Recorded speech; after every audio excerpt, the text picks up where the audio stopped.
Salut, c'est Cyril de Web de Fou, j'espère que tu vas bien aujourd'hui. On se retrouve pour un nouveau podcast pour voir ensemble l'avantage monstrueux de fidéliser ton audience. On va voir ensemble des choses que tu n'as probablement jamais entendues, ou en tout cas quelque chose qui va réussir à t'ouvrir l'esprit, et tu vas comprendre pourquoi c'est important de fidéliser tes clients bien plus que vendre à tes prospects. On voit ça juste après. Avant ça, tu connais le truc, tu penses à t'abonner s'il te plaît. Je sais pas sur quoi tu m'écoutes, mais tu as un bouton, c'est s'abonner, tu cliques dessus.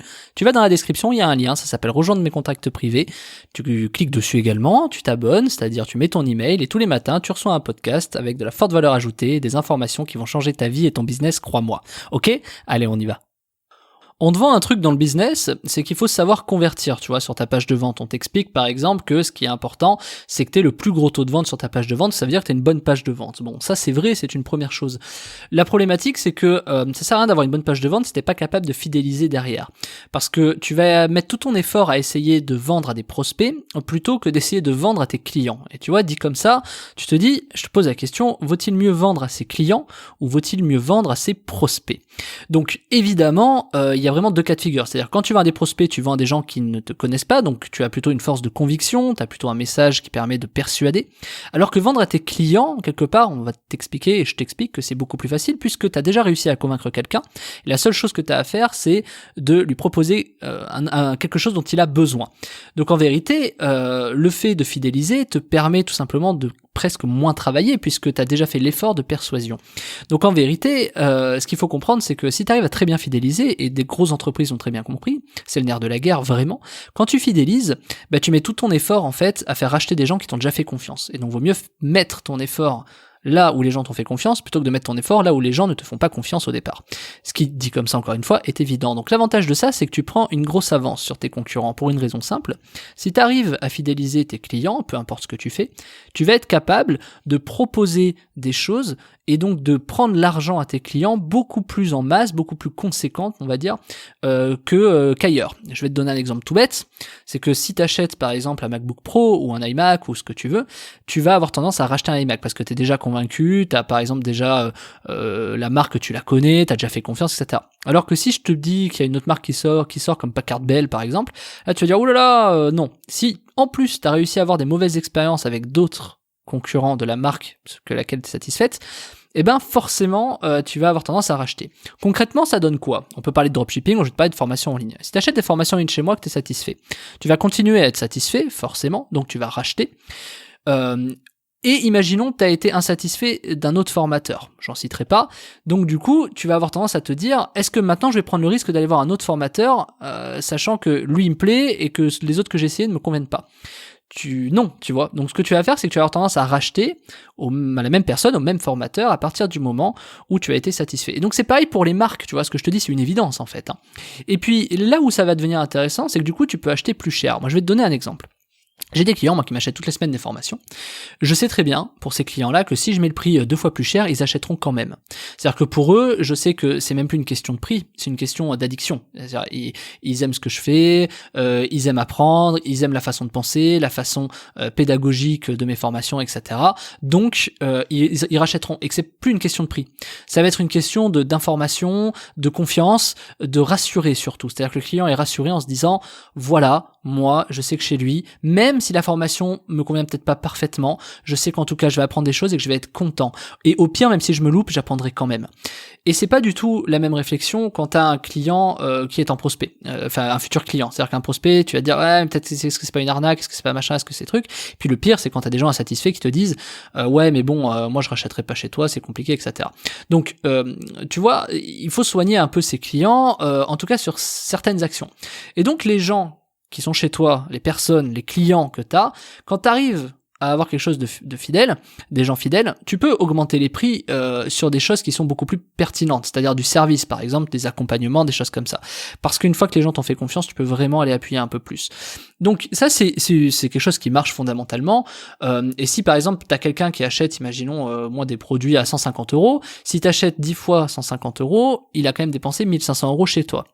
Et donc là on va arriver sur un autre cas, c'est est-ce qu'il vaut mieux vendre 10 fois 150 € ou une fois 1500 €. Moi je suis partisan de vendre une fois 1500 € à un prospect, mais je suis plus partisan de vendre 10 fois 150 € à un client. Et tu vois, ça, on te le dit jamais. C'est-à-dire qu'on t'explique, voilà, tu te poses la question en disant est-ce qu'il vaut mieux vendre un produit à 1005 ou un produit à 150. Moi, je te le redis, je suis partisan de dire, je préfère vendre une fois à une personne 1500 euros, mettre tout l'effort pour le convaincre, plutôt que de vendre 10 fois une fois à 10 personnes, enfin une fois 150 euros à 10 personnes. Sauf que je préfère vendre 10 fois 150 euros à des clients fidèles. Ce qui du coup est logique. Donc il y a des stratégies qui sont nées dans le marketing, qui étaient de dire tu mets un gros produit cher, ça filtre pas mal de gens, moi je suis très partisan de ça, à 1500 balles, etc. Et après, les clients convaincus, tu leur donnes des petits produits qui, eux, en fait, c'est inverse là. Ils voient ça comme un produit en croix. Tu sais, imagine une croix, que tu vois, un X. Tu mets, j'essaie de t'expliquer ça. Je vais essayer d'être clair parce que par audio ça va être un peu compliqué, mais je vais quand même essayer de te le dire. Il vaut mieux avoir un client à 1500 euros au départ. Tu fais un produit A à 1500 euros. Le client est convaincu. Ensuite, tu fais un produit B à 150 pour tes clients qui ont déjà acheté. Et là, que ta qualité, c'est-à-dire que tu mettes énormément de valeur dans ceux qui sont à 150 euros plutôt que de celui à 1500 euros, c'est forcément plus pertinent. Pourquoi ? Parce que le client qui va rester et qui va racheter, c'est quelqu'un qui va comprendre ça. Et donc, il faut des fois moins mettre de valeur dans un produit cher qui est un produit d'appel et mettre derrière des grosses valeurs dans des produits qui suivent, même si ça peut pas être contre-intuitif parce qu'on va se dire, mais attends, ça veut dire quoi que tu mais moins de valeur dans un truc qui est plus cher ? Parce qu'en fait, le prix, ce n'est pas vraiment ce qu'on achète. Ce qu'on achète, c'est du service et tu sais, si tu as suivi mes podcasts sur luxe, le haut de gamme, etc., tu vois de quoi je parle. C'est du service, c'est des choses qui fonctionnent. Donc, à 1500 euros, tu peux vendre, par exemple, une place de séminaire. À la fin, une place de séminaire, que je te vende que je te filme le truc du séminaire ou que t'y sois, je peux te vendre le replay à 150 balles et la place à 1500 balles. À la fin, tu auras la même info, tu vois. Donc, qu'est-ce qui fait la différence ? C'est le service que tu vas mettre dedans. Par exemple, c'est l'expérience que tu vas mettre dedans. J'ai traité ça sur les sujets de haut de gamme, etc. Donc on va pas revenir dessus. Mais c'est pour te dire que tu vois, fondamentalement, si tu réfléchis à ça, c'est qu'en fait, tu n'achètes pas que du contenu, tu achètes une expérience. Et l'expérience, beaucoup pensent que c'est la forme. Par exemple, un PDF, c'est une expérience, un audio, c'est une expérience, une vidéo, c'est une expérience. On a tendance à croire que, par exemple, quand tu fais des vidéos, c'est beaucoup plus cher. Exactement pareil que dans du dropshipping, quand tu fais des boutiques qui ressemblent à du luxe parce que tu fais un peu de design, ça doit être plus cher que si c'est un truc pourri. Alors qu'en fait, c'est pas vrai. Et donc, ton client, à partir du moment où il est convaincu, il faut réussir à lui vendre des petits produits derrière. Alors, ce qu'on appelle, par exemple, si tu vas à Darty, ce qu'on appelle des garanties complémentaires, des assurances complémentaires, des trucs comme ça, etc. Parce qu'à partir du moment où le mec a acheté, tu peux lui vendre plein de choses. Donc, tu sais, ça, c'est des upsells, des order bump, des machins. Et donc, une fois que le client est vraiment convaincu, imaginons il a acheté un Mac, tu vois, qu'est-ce que tu vas acheter derrière une fois que tu as acheté un MacBook Pro ? Tu vas acheter le petit adaptateur, tu vas acheter le petit truc HDMI, tu vas acheter le petit clavier Bluetooth, tu vas acheter... Et tu vois, on relance. Et pourtant, tu as acheté ton MacBook à 2000 euros, mais je veux dire, à la fin, tu as acheté un ordinateur comme un autre. Tu vois, comme un autre qui vaudrait 300 euros. Pourquoi tu payes ton MacBook 2000 euros ? Parce que c'est intuitif, parce que en fait tu vas t'inventer des argumentaires. La seule vérité, c'est parce que t'es fidèle à la marque. C'est le seul truc. Parce que maintenant, qu'on se le dise, les MacBook Pro, il y a une obsolescence programmée au bout de 2 ans où tu les changes, comme les Windows. Donc en fait, c'est plus l'expérience, l'habitude et la confiance. Et en plus de ça, tu dépenses pas que 2000, tu vas dépenser peut-être 2005 ou 3000 en fait. Mais toi tu te dis que t'as dépensé que 2000 pour ton ordi. Mais en vérité non, t'achètes ton clavier Bluetooth, ta souris, tu rachètes des chargeurs, t'achètes des AirPods, tu vois, on te revend plein de petits trucs comme ça. Et c'est exactement ce que je suis en train de t'expliquer. C'est pour ça que la fidélisation est capitale. Elle est vraiment extraordinaire dans un truc comme ça. Donc tu es capable d'acheter, en fait, tu vois. Et pourquoi ça te donne un avantage sur ton concurrent ? Écoute bien ce que je vais te dire et pourquoi Apple réussit là où personne réussit. Et j'ai juste l'exemple parce que c'est l'exemple que tu connais, Apple. J'en ai plein d'autres des exemples, mais ça te parlera pas forcément. Il faut comprendre quelque chose, c'est-à-dire qu'en fait, t'as donc un client qui est capable de mettre, 2000 euros, 3000 euros chez toi. Et donc ça, faut comprendre que, écoute bien d'un point de vue marketing et publicitaire ce que je vais te dire, la valeur que je vais te délivrer, elle est colossale, hein, donc écoute bien. C'est très important que tu comprennes ça. Moi, c'est comme ça que j'ai fait mon beurre, c'est comme ça qu'aujourd'hui j'ai fonctionné. Donc écoute bien, c'est important. Si j'ai une personne, aujourd'hui, je vends des formations à 200 euros. Si j'ai une personne qui achète une formation toutes les semaines, il y a 5 semaines, ça veut dire que par mois, j'ai un client qui peut dépenser 1000 euros chez moi. Combien je suis prêt à payer pour avoir ce client ? La réponse, si un client achète une formation par semaine dans l'année, le client va donc acheter 1000 euros de formation par mois et donc 12 000 euros de formation sur l'année. Évidemment, personne n'achète toutes les formations, donc on coupe l'apport en deux. Un client peut me rapporter 5-6 000 euros. Donc combien je suis prêt à dépenser en pub pour avoir un client qui achète une formation sur 2 ? Et ben la réponse des 6000, c'est très simple, c'est 5999. C'est aussi bête que ça. Donc ça veut dire que je suis capable de mettre 6000 € pour avoir un client. Et c'est là l'avantage que tu as sur ton concurrent. Pourquoi ? Ton concurrent, lui, il va se focus sur tout ce que tu entends aujourd'hui. Oui, moi je vais faire des leads à 2,25 €, à 1,82 €, etc., etc. Mais en vérité, c'est faux. C'est-à-dire qu'en vérité, tout ça, tu vois, voilà, qu'est-ce que tu vas faire ? Tu vas avoir des prospects, mais est-ce que tu vends ? Est-ce que tu fidélises ? C'est-à-dire, est-ce que c'est bien ? Et c'est quoi ce stade du lead ? 1,82 € du lead. Ok, et donc après ? C'est quoi, il se passe quoi après ? Tu vends combien de produits ? Je veux dire, ça te rapporte combien un client ? Donc le sujet, moi je préfère, et je te le dis honnêtement, je préfère payer 10 € en lead. Vraiment. Et tu vas voir que c'est logique, hein. Je préfère payer 10 € en lead, d'un mec, hein. Parce que je sais que celui qui va venir chez moi, il va acheter et il va racheter. À partir du moment où je l'ai convaincu, donc je préfère payer 10 leads à 10 €, donc dépenser 100 €, si sur ces 10 leads, j'ai un mec qui rachète une formation sur 2. C'est logique dit comme ça. Et pourtant, on se focus, voilà, sur des trucs, voilà. Je sais pas si t'as déjà coupé des campagnes Facebook parce que ton lead est trop cher.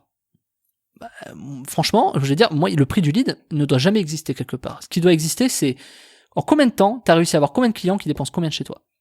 Et ça, c'est sûr que quand tu commences avec 500 € de budget, tu peux pas le savoir. Et c'est pour ça qu'il faut faire confiance en ça. Je vais t'expliquer un autre truc, c'est que quand tu as cette statistique, même si tu la connais pas au départ, quand tu vends comme ça des petites choses petit à petit, tu vois que le petit adaptateur de Mac, le petit clavier, le petit AirPod, eh ben dis-toi que du coup Apple est capable de mettre combien pour avoir un client aujourd'hui. Parce que t'as acheté combien de... Moi, je sais pas, j'ai dû dépenser chez Apple en 5 ans, j'ai dépensé peut-être 50 000 € entre les MacBooks, les machins pour les salariés, etc. Donc, j'ai dû dépenser 50 000 €. 10 000 € par an à peu près d'Apple, ça doit être ça, peut-être un peu en dessous, au-dessus, je sais pas trop à peu près. Donc, 10 000 € par an, tu vois, un client comme moi en B2B, je dépense 50 000 en 5 ans, ils sont capables de payer combien de pubs pour avoir un client comme moi ? Un client comme toi ? Et tu vois, ça, c'est quelque chose au départ. Est-ce que tu crois que au départ, toi, quand tu commences avec un produit, tu peux pas te dire ça. Mais quand t'as 60, 80, 100 produits, je sais pas ce que tu fais peut-être du coaching, tu fais peut-être des produits de dropshipping, etc. Mais en fait, tu prends une avance sur ton concurrent qui est colossale parce que, en fait, c'est ce qu'on appelle des marges arrière, c'est que tu es capable de dépenser à perte parce que tu te rattrapes après. Et ça, c'est le business dans lequel moi j'ai baigné à partir de 2011-2012. C'est que ça s'appelle la rencontre en ligne. Hein, c'est que, en fait, il vaut mieux gagner X € de l'abonnement pendant X temps. Imaginons, tu prends 10 € d'abonnement pendant 3 ans. D'accord ? Ça te revient à 120 € la première année, 240 la deuxième année, 360 la troisième année. Ce qui fait que du coup, tu es capable de mettre peut-être 300 € pour capter un client qui va s'abonner dans la rencontre en ligne. Le truc que tu ne sais pas, c'est combien de temps il va rester. Mais ça, c'est pas important pour une raison simple, c'est que du coup, le seul truc qu'il te faut, c'est de la trésorerie au départ. Et si tu comprends ce système, tu comprends pourquoi, quand les mecs arrivent avec 2 millions sur la table, 5 millions sur la table, ils font des projets qui marchent forcément. Parce que ils sont capables de foutre 4 millions et de récupérer 7 2 ans après. Et donc en fait, ils ont gagné 3 millions sur un investissement de 3 ans. Donc tu vois ce que je veux te dire ? Parce qu'ils ont cette capacité-là. Et si tu arrives à avoir ce mindset, si tu arrives à comprendre ça, tu comprends pourquoi c'est le plus important de l'effort, c'est pas de savoir si ta page de vente est convertie à 2, 5 ou 10%. On s'en fout, même si elle convertit à 1%. Le plus important, c'est que les mecs rachètent. Et donc pour que les mecs rachètent, il faut que tu proposes plusieurs choses. Donc ce que je te conseille aujourd'hui, dans ce podcast, c'est d'aujourd'hui de réfléchir à ce que tu peux proposer en fidélisation à ton audience. Des lives privés pour X €, tu vois, des méthodes complémentaires, supplémentaires, des choses de l'affiliation peut-être, bref, il y a plein de choses, je vais pas te faire un cours là-dessus, mais tu vois l'idée. Et ça va te permettre en fait d'avoir une énorme avance sur ton marché. Voilà. C'est ça l'avantage monstrueux de la fidélisation. Et c'est comme ça qu'on conquit énormément de choses. Et qui sont les gens qui arrivent à conquérir ? C'est les gens qui ont du budget et qui arrivent. Et pense pas à ce qu'on te dit quand les gens te disent oui, quand t'arrives tard sur le marché. Non, c'est faux. C'est vrai que ceux qui sont au début du marché, c'est ceux qui sont une référence, c'est ceux qui sont là et c'est ceux qui perdurent et qui durent. Tu vois, moi aujourd'hui, je suis devenu une référence dans la rencontre en ligne et dans le mailing parce que j'ai duré, parce que ça fait longtemps, parce que j'ai franchi des obstacles, etc. Mais en vérité, si demain tu vas être bon dans un marché, tu mets des millions et tu seras bon. Maintenant, il faut pas le faire n'importe comment. Donc c'est pour te dire que l'argent n'achète que le temps. Donc en vérité, le vrai truc sur lequel tu dois faire attention, c'est ta fidélisation, tu vois. Donc si tu fais attention à ta fidélisation, il n'y a pas de raison que tu n'y arrives pas. Ne pense pas qu'il faut vendre un PDF, un bouquin, un truc à 27 ou 37 €, je sais pas quoi, c'est pas vrai. C'est-à-dire, il faut que tu vendes autre chose, il faut que tu arrives à faire autrement, d'accord ? Parce que si tu vends qu'un truc à 27 balles, bah, ta pub, elle sera toujours limitée à dépenser que 25 € maximum. Et encore, 27 TTC, c'est, je sais pas, 22 ou 23 €, quoi. Donc, du coup, mettre 20 € pour essayer de vendre 27, c'est pas comme ça que tu fais de l'argent. Par contre, si en mettant 20 €, t'as un mec qui achète 27 et du coup, bah, le mec il rachète 20 plus 30 plus 50 plus 60, bah, demain ta pub tu mets plus que 20, tu vas peut-être mettre 50, tu vois. Et donc, tu vois, c'est comme ça que ça fonctionne. Donc en fait, le nerf de la guerre, c'est vraiment d'aller trouver ça. J'espère que tu as compris ce que je t'ai expliqué. C'est capital et c'est ce qui te permet de faire de l'argent, tu vois. Donc si tu as envie de savoir aujourd'hui comment est-ce qu'on fidélise une audience et comment tu fais pour exploser des résultats, c'est-à-dire comment est-ce que tu peux appliquer des méthodes concrètes pour qu'est-ce qui peut s'adapter à ton métier et quelles sont les méthodes et les capacités que tu peux apprendre qui te permettent d'exploser ton business avec la fidélisation. Je t'ai préparé la formation en dessous, je vais pas te la vendre spécialement, je vais juste dire un conseil, si tu as envie de fidéliser ton audience, prends cette formation, la valeur que je te délivre est énorme, comme d'habitude. Donc, je te laisse cliquer sur le lien, ça s'appelle Comment fidéliser son audience pour exploser ses résultats. Et puis, je te dis à demain, ou alors à tout de suite si tu cliques sur le bouton et que t'achètes. Allez, à demain Martin, ou à tout de suite. Salut.